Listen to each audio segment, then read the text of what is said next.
This guy might be the next most flexible defensive back to come into the NFL. Out of Iowa, Cooper DeJean can play almost any position that a DB can play, and this dude's truly something special. Today, we're going to get a deep dive into how he is as a prospect and how he is going to develop in the NFL and where he'll probably land. This is NFL Draft Profile, Cooper DeJean. Cooper DeJean is probably my favorite person to watch so far when I've been doing all my research, just because of his absolute fantastic playmaking ability when he has the ball in his hands. And as you can see in this clip, especially finding open gaps to find the end zone against Rutgers, he is just fantastic in the open field. And I mean, he's got the ball hawking skills. Even if he's playing man or zone, in this situation, he was in a zone coverage, got the interception.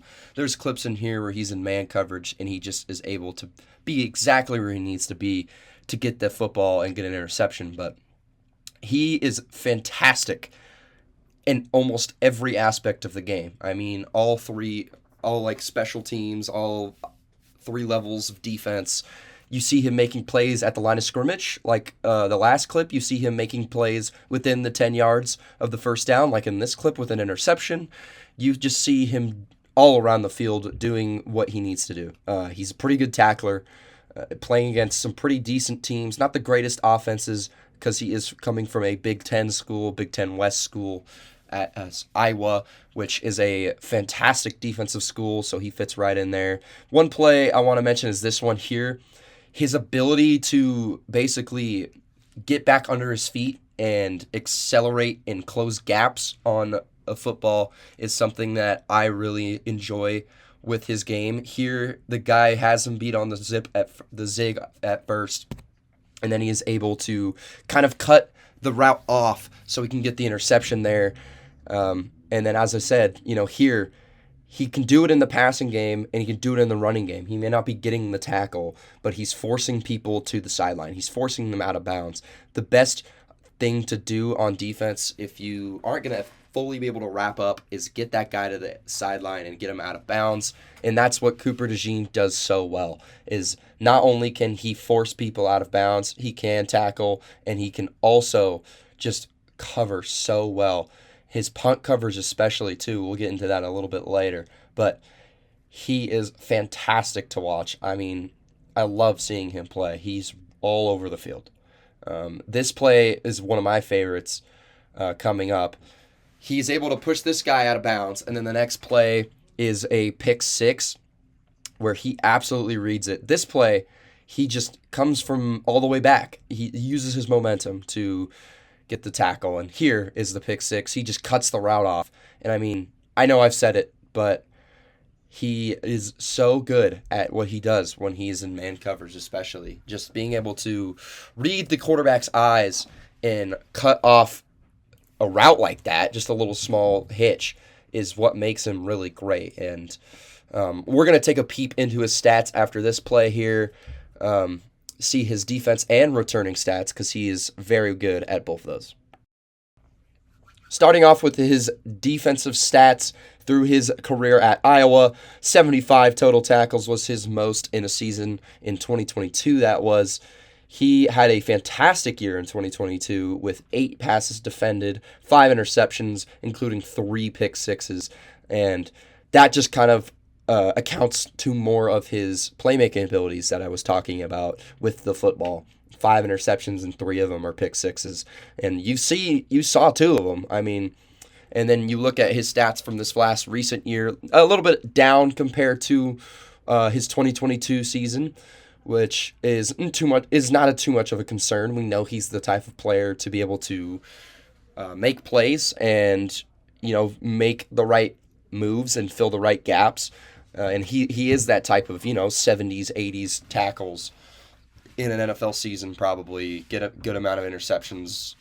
Pick six could be happening, I think he is somebody who will be able to maintain the stats that he has throughout college into the NFL because It'll take a little bit, but he is the right player to be able to do stuff, and he plays the right way to be able to keep that same thing up. He's not doing it because he's that good of a skilled. It's because he's that smart of a player, and we're going to get into his returning stats now. As for his returning stats, which are here, wasn't returning until about his 2022 season. Again, only one kickoff in his entire career, which was his first season. More of a punt returner, and you could tell he definitely showed it a lot more of this last season in 2023. 241 yards of total punt return yards and 165 the year before. 70 yards is his long. Now, another thing I want to point is when they played Minnesota this last year, he had that touchdown that was called back due to a quote-unquote fair catch call, which I still don't agree with, but there's a couple of clips that are going to be right after this. This is going to be the returning aspect of his game after these stats showing, where you can really see his ability to create something out of nothing and find the open space on the field when he's returning.